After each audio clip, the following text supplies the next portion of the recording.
Assalamualaikum warahmatullahi wabarakatuh.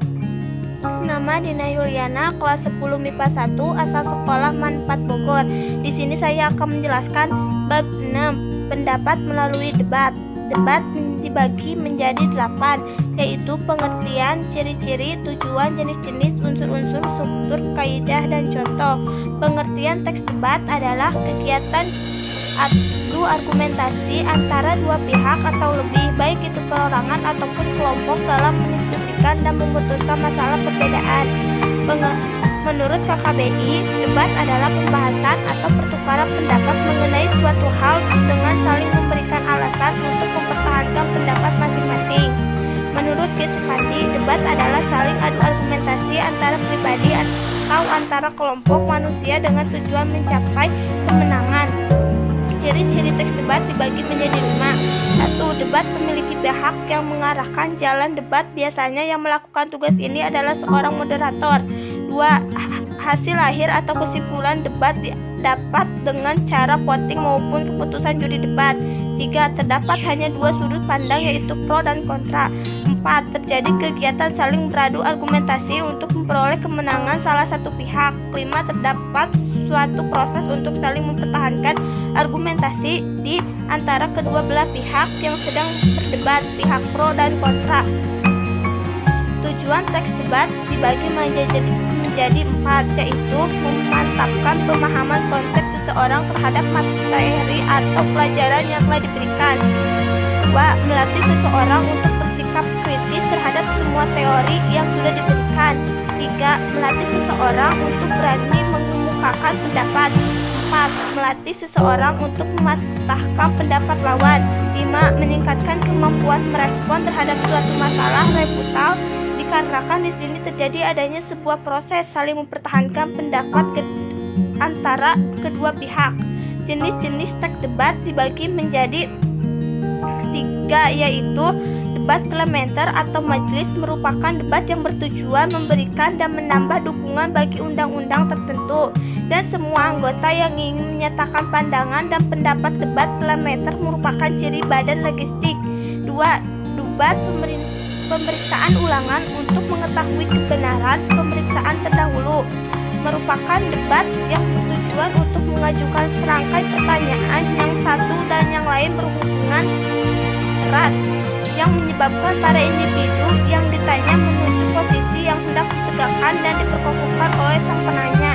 Debat pemeriksaan ulangan ialah suatu teknik yang dikembangkan di kantor-kantor pengadilan. 3. Debat formal konvensional atau debat pendidikan merupakan debat yang bertujuan untuk memberikan kesempatan bagi dua tim pembicara untuk mengemukakan kepada para pendengar sejumlah argumen yang menunjang atau membantah suatu usul. Debat formal didasarkan pada konfirmasi debat bersama secara politik. Unsur-unsur teks debat di sini dibagi menjadi 7, yaitu mosi.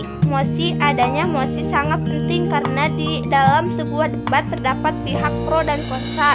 2. Tim afirmatif. Debat harus memiliki pihak pro atau pihak afirmatif yang setuju terhadap mosi yang telah diberikan. Pihak pro akan memberikan pidato terlebih dahulu mengenai alasan mengapa mendukung pernyataan di dalam mosi. 3. Pihak oposisi atau pihak kontra yang tidak setuju dengan mosi yang sudah diberikan. Pihak kontra akan menyanggah pernyataan dari pihak afirmatif. 4. Pihak netra atau pihak yang tidak menaruh dukungan dan tidak condong terhadap salah satu. 5. Moderator. Dalam debat harus ada moderator yang bertugas memimpin dan mengatur jalan debat. Tata tertib debat, memperkenalkan masing-masing pihak dan menyampaikan mosi akan dilakukan oleh moderator. 6. Juri. Debat juga harus memiliki peserta debat yang nantinya berhak menentukan keputusan akhir bersama juri debat. Dalam beberapa debat, peserta tidak ikut adil dalam menentukan keputusan akhir, namun jika dibutuhkan voting, maka biasanya peserta akan diperhitungkan suara. 7. Penulis atau naturel bertugas mencatat hal-hal terkait debat yang sedang berlangsung, misalnya mosi debat, pernyataan moderator, penyampaian masing-masing tim atau pihak, dan hasil keputusan akhir. Struktur teks debat. 1. Perkenalan harus dilakukan oleh masing-masing tim atau pihak, afirmatif, oposisi, dan netral. Menyampaikan argumentasi.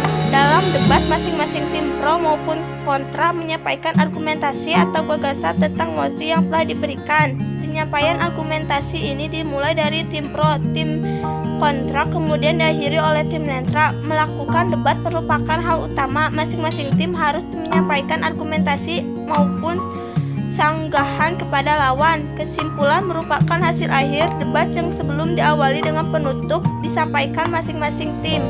Keputusan diambil dari hasil voting, mosi, resolusi, dan sebagainya. Jenis keputusan ada 3, yaitu keputusan oleh para pendengar atau decision by the audience, keputusan oleh hakim atau decision by dan keputusan dengan kritik. Kaidah kebahasaan teks debat dibagi menjadi 3, yaitu menggunakan kalimat kompleks. Pada teks debat biasanya menggunakan kalimat yang mempunyai lebih dari satu struktur dan lebih dari satu kata kerja. Kalimat kompleks.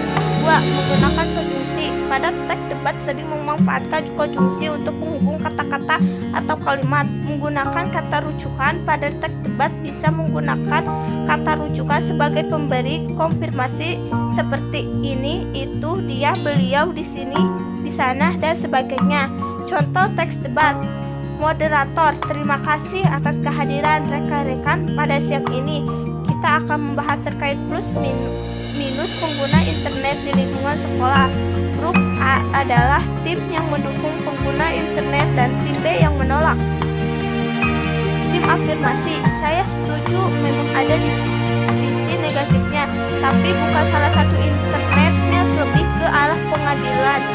Dari agar tidak browsing ke hal-hal yang negatif, internet adalah jendela dunia. Semua ilmu pengetahuan ada di dalamnya.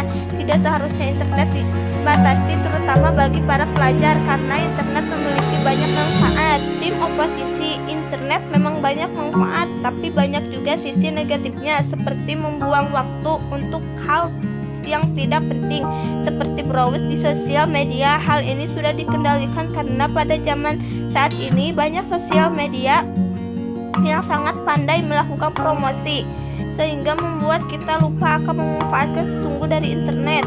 Tim netral, internet memang memberikan dampak positif dan negatif.